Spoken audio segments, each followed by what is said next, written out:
Talking a little baseball right now with head coach Matt Parker from Oklahoma Wesleyan, the number 3 team in the country in NAIA. We're at the KCAC baseball tournament. We're in some rain delay, and Coach Parker's agreed to visit with us a little bit on camera and expose kind of what they're looking for as college coaches on the recruiting trail right now. And Coach Parker, just you and I were talking earlier, curious about, how do you find some of the players? I mean, we know that a pro ball player, we know that a D1 player, everybody in the country is going to know about. How do we fill rosters in D2, D3, NAI, and JUCO? How do you find kids at a small college venue? Yeah, I think the biggest thing that guys, everybody thinks that they need a professionally done video and they need to, go to every tournament and do those things there. And really and truly, I would disagree with that a little bit and say that really it's about kind of selling yourself. The really, really high-end guys, you said the pro guys and the college guys, I mean, they kind of sell themselves a little bit because they are who they are. But the biggest thing, for most guys, and a lot of the times the guys that we sign are guys that really contacted us first, that had an interest in Oklahoma Wesleyan or, saw us play somewhere or saw the national poll and, reached out to us that way to say, hey, this is something that I'm interested in. And, I kind of joked with you that most coaches don't want to have to, sell somebody on everything. For me, it's easier to start with a guy that's already interested in us. So we tell a lot of guys, I think the big deal is find some places that you're interested in. Put it together. Find some junior colleges. Find some NAI schools, some Division II schools. Find a Division I school or two that you're interested in that fit what you're looking for as a major, as a baseball player, those kind of things, and reach out to those schools. We always tell guys, send us some video. I've never picked up the phone after watching somebody's video and said, hey, I saw your video, here's your scholarship offer. But I have picked up the phone before, right after watching a video and said, hey man, I saw your video, thanks for sending that. When do you play again? Or would you like to come visit campus? Or can you send me some more video? Or different things like that. And I think the big thing that college baseball players miss out is that you can do a lot of it on your own. YouTube, a cell phone, a video camera, I mean, those things there are great. I mean, it doesn't have to be an expensive, professionally done production, and I think a lot of people spend a lot of money on some things like that really aren't necessary. And I joke that really whenever I get those professionally done ones, I hope the soundtrack's really good because I'll play that in the background and I'll go on and do other work while your video's playing and I'm not watching it. I'm just watching listening to the soundtrack. So really it can be really short. It doesn't have to be anything long, but it is reaching out to those coaches that you're interested in.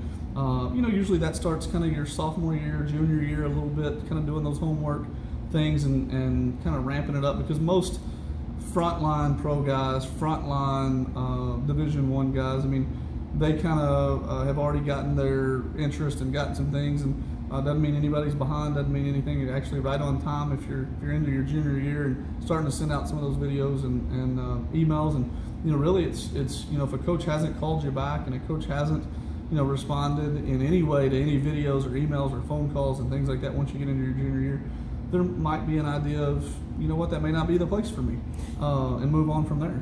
Do you know of any coaches that ever signed anybody who was an all-star, superstar player at age 10, 12, or 14? Anybody ever been drafted at this age? They haven't. I don't think they're going to expand the draft that long.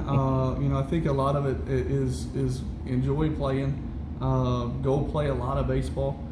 It doesn't matter the premier tournament, I traveled all over the country, and and I actually tell guys sometimes traveling all over the country's the worst thing, because if there's nobody, if you're going to a huge tournament in Florida, well, if you're not considering going to the South to play in Florida and all that, then sometimes those Division II, Division III, NAI, junior colleges, we're not going to that tournament. So you're not playing in front of us. You're not performing in front of the teams that you might have an interest in on that side of things. No worries. So it's one of those things where, it's more about being in the location that you want to be in and performing in front of those schools there, and being in front of those coaches. And, it really happens into your junior year. It's kind of when the process starts. You can start it as a sophomore, but it's really kind of into your junior year that that you need to start sending the letters and sending the phone calls and the emails and the text messages. And sure, going to camps, at certain places, if you're interested in a place and they have a camp, like, go. If they don't talk to you pretty quick after that, or at the camp there that day, then it might be an indicator of, that they may not be interested, and it might be time to look at a different place. There's a lot of things that change from 10, 12, 14 years old till your sophomore, junior, senior year of high school physically within a player. So there's probably a lot of adaptations there. Also, there's a change of what your opponents are going to be throwing to you as far as breaking balls and whether it's a slider or a curveball, maybe it's a splitty now. So there's probably a lot of changes that happen there that it doesn't really so much matter as much how good you are at 10 or 12 or 14 as to how coachable you are. I mean, how important is it for a kid to be, say, multi-sported, well-rounded, or do you want a 12-month-a-year baseball guy? For us at Oklahoma Wesleyan, and there's a lot of ways to do things, we love the multi-sport guy. How come? Because there's things that you learn in other sports that you don't learn on a baseball field. And sometimes if you get so specialized in only one sport, you almost become less athletic, in my opinion, because you're just a baseball player. Where, for me, I probably don't look like it. I was an all-state high school basketball player. I actually was one of 30 to play in the Arkansas high school basketball game, and there's some quickness and there's some side-to-side movements and some things that you learn in some footwork in basketball that maybe you don't get in baseball. There's things in football. I've gone and watched a lot of kids that we've had interest in play football and sit with mom and dad at a football game, because I want to see, if he's the quarterback, like, how does he handle it? Does he handle the clock running down? Is the huddle a mess? Can he do those things? And there's things that you learn in other sports that just don't. Leadership and how well he blends in with the team. It's just not a baseball thing. So for us, we love the multi-sport guy. I think he's less likely to be burned out by the time he gets to college, because there's a lot of people that, you play baseball all the time, year round. You play fall ball, you play, in the spring, you play summer ball, you travel, you do all that. And by the time they get to college baseball, it is a full-time job to play college baseball. It is basically 12 months a year if you're going to be really good. And those guys that they get there, it's actually a little tougher than even what they did in high school and all that.